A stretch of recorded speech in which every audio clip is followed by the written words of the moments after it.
What is Inazuma 11 even about? 4. We react to all the other parts. This is by Senshii. We're gonna react to this part too. Let's see. Also like and subscribe if you like this kind of content.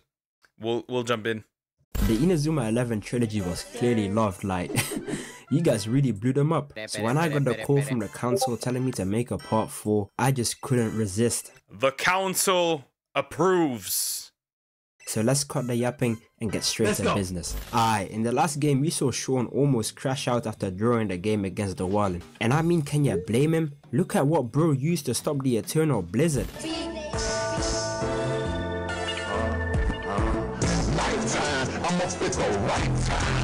The Wallen literally pulled out the Giga Drill break from Gurren Lagann. There was What the fuck? What is going on again? no chance Sean was ever gonna score against a move that literally pierced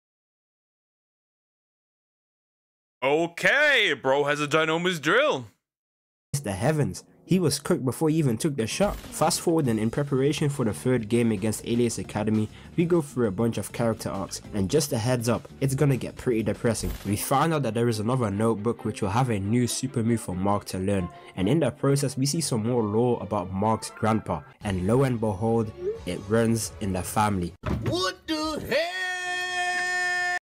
Bro's a Baki character. And also, why is bro looking so old? Oh my god, no way. Mark's grandfather must have also been given the super soldier serum, because there's no way a regular human is knocking down a whole tree just by kicking a football. Look at the terrain, and to make things even worse, apparently they used to hunt wild boars for training. This is some nonsense. This is some Baki level shit. This is some Baki level. They are killing boars with footballs. Straight out of Baki. This is also where we meet Darren, and Darren is a Hall of Fame glazer because he straight up copied Mark's God Hand without any shame. He didn't even say no did he? Copying another man's entire flow is insanity, but you gotta respect the grind. Mark wants to test his God Hand to see if he's truly perfected it, and this scene to this day catches me off guard.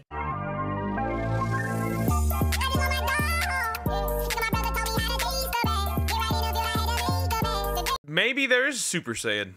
Maybe they are. They definitely are Super Saiyan. Yep. Inazuma's canon in Dragon Ball.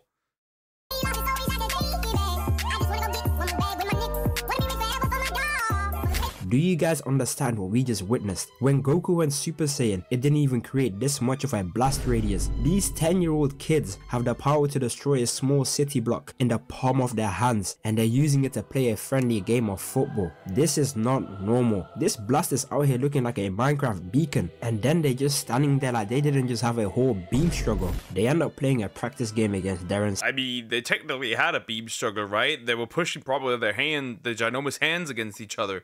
And since the hands are made of energy, technically it is a beam. So it is a beam struggle.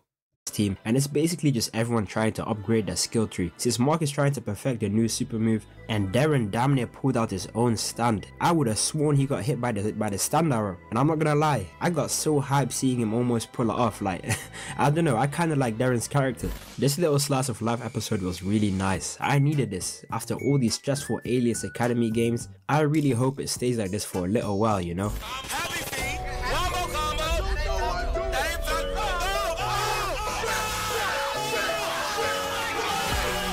Yes, they really pulled up with a third Alias Academy team.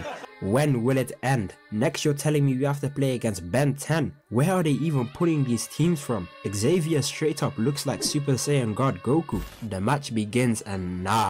I mean, it does look like Super Saiyan God Goku, let's not deny that. And they're already solo again.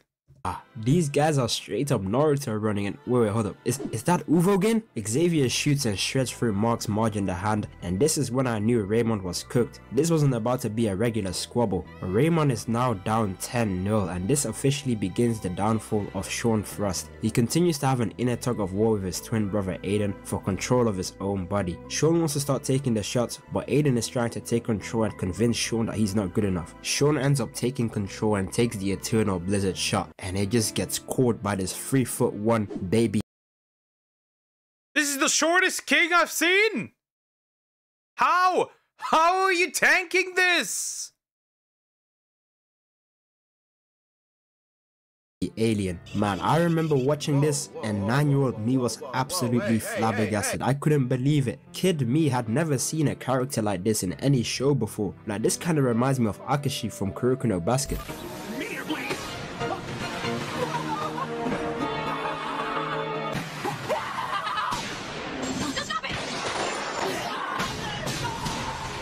I dropped down to my knees in disbelief. I really thought he died. Bro basically ran headfirst into a miniature sun. This meteor blade is no joke. Bro should be dead at this point. Bro should be dead. Goku needs to tell us what he did in his free time while he was in heaven.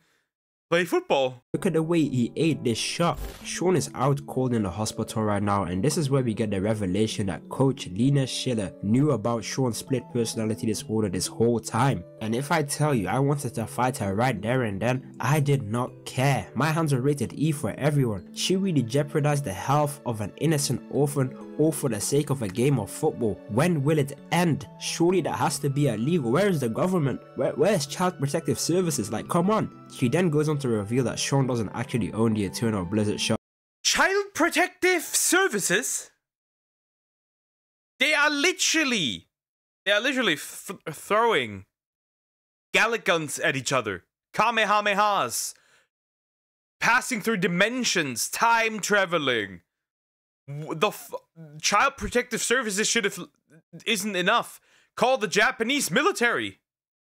And it's Aiden's ability this whole time, because Sean's true nature was being a defender. This has got to be one of the best written sports anime characters in history. I do not care. Man, now all these depressing episodes are over. The coach gets a call saying that there is a flame striker in Okinawa. You and I both know there is only one true flame striker. This might be the return of the GOAT. But before they start looking, they go to do some training on the beach, and this is where we meet one of my favorite characters in the show.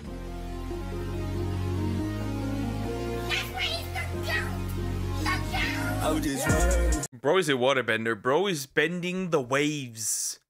The waves.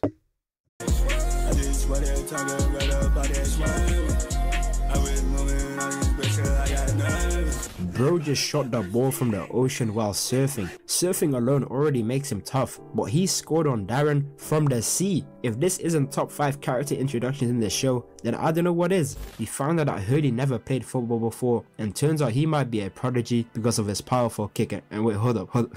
Wait, what did Tori just call him? Compared to surfing, soccer's a piece of cake. Hey, don't put our game down, you sea monkey! Did she just call Bro, she just dropped the slur. Bro called him a sea monkey. That is crazy. Bro.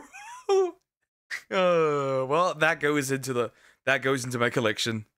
my goat a sea monkey just because he's black and he can swim? This might be one of the most creative racist words I have ever heard in all of my years of being black. This is right up there with antique farm equipment. The practice game continues and we realize that Hurley's only real— What? Antique farm equipment, a somewhat obscure racial slur used against black folk.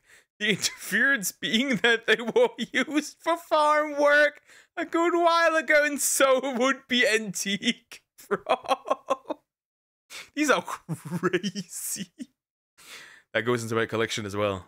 This is right up there with antique farm equipment. The practice game continues and we realize that Hurley's only real skill is his powerful shot and his aerial ability. But despite not having the fundamentals down, he still adopts it very quickly.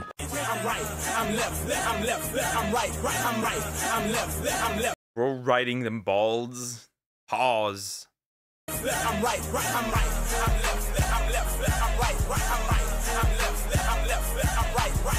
Nah, did this man just ride the bull? No, did he? Hurley really doing his brothers in the Southern Water Tribe proud because he was straight up waterbending. He summoned an entire sea out of thin air and then proceeded to violate Mark. Look at the way bro went flying. Fast forward and they continue their search for Axel Blaze, but instead of finding Axel, they found this other random guy that claims to be Axel, and I'm not gonna lie, he got a clean character design. We already got one goated character introduction, and I'm about to show you guys the next one, because this guy challenges Raymond to a 1v11. Just look at this.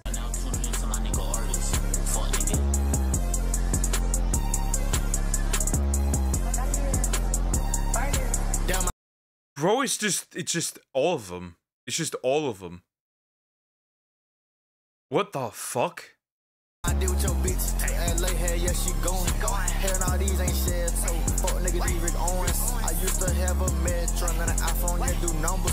Fuck that little ass. Bro literally flew up 40 feet into the air like he's going in Killua, and then kicked the ball so hard it caught fire, and then proceeded to jump after it like the Incredible Hulk. And if you think that's already crazy, he out jumps Super Saiyan Sean himself, and then proceeds to summon the actual sun. Look at this. This is literally impossible. Who's stopping these weapons of mass destruction? Bro really thinks he's Escanor. The problem is, this is still Generation 1. And bro, there's already Escanor level threats. Now I'm not gonna lie, I really wanted him to join the team, but turns out bro is an alien. How many of these teams are there? We have seen Jordan, Dwalin, Xavier, and now they have another character in the Smash Bros roster. When will it end? Mark and Hurley go on a little training arc because Hurley recognized Mark's technique as a surfing technique, and after Mark does some XP farming, they not once bother explaining the power system to us. They just kinda expect us to, you know, understand. The aliens pull up to run their fade for the third time, and the keeper passes the ball to the opposition striker and tells him to shoot. You know how disrespectful that is. Sean goes forward and proceeds to take the shot, and Sean starts straight tweaking and continues to desperately spam his Eternal Blizzard on some Hadoken timing, but each time he does it, the shot seems to get weaker and weaker. I know. Well, that does make sense, right? If you overuse a special ability, that's a common trope.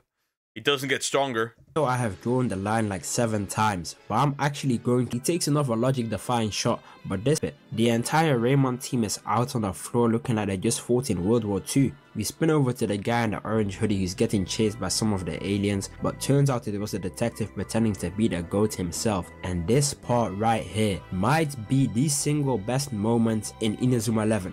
You know what, dare I say, in TV fiction, we get the coolest and most anticipated pull-up in all of history. The aura of this man, the walk, the man. I just remember being so damn hyped. I still remember where I was when this episode dropped. Me and my little brother were sitting on the edge of my mother's bed watching this episode on Disney XD, shaking from pure excitement. This just brings back so much nostalgia. Dwalin goes back in the net after Axel just scored an easy goal. They kick off and everyone is locked in. Jude gives a beautiful pass to Axel, and just watch what happens next. Hit us with one of the coldest fire moves I've ever seen. Even Bro, it's a new move! And a stand! Dwalin's drill that pierced the heavens couldn't stop this shot, and then he just turns around like Steph Curry shooting a free and smiles. And I genuinely remember grabbing my brother and we were dancing and screaming, celebrating, and then having to go to school the next day to discuss this peak cinema I just watched with my friends. We couldn't even enjoy the winnings for too long, because tell me why a whole new alien team pulls up. How many? Like, come on bro, how many more teams do we gotta beat? There's at least all of them.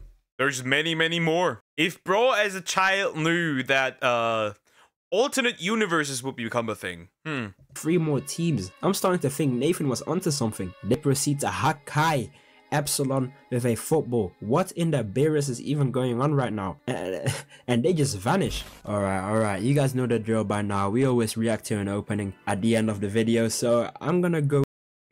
That's the thing, right? They just disappeared, and since then never returned. They just evaporated them. With the Italian opening this time. There's been a lot of hype. A lot of you guys have been hyping this up, so I'm gonna give it a listen. And if it's peak, I'm gonna say it's peak. But if it's trash, it's trash.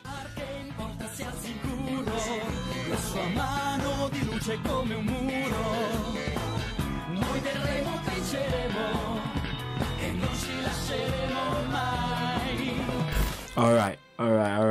You guys got me. This is a very good opening. I don't think it's as good as the Arabic one, because the Arabic opening is peak fiction. But this is still a very good opening. Man, this is probably my longest video. Actually, this was still pretty peak.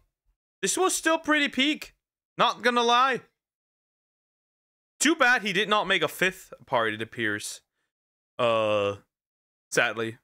It appears that there's no 5th part.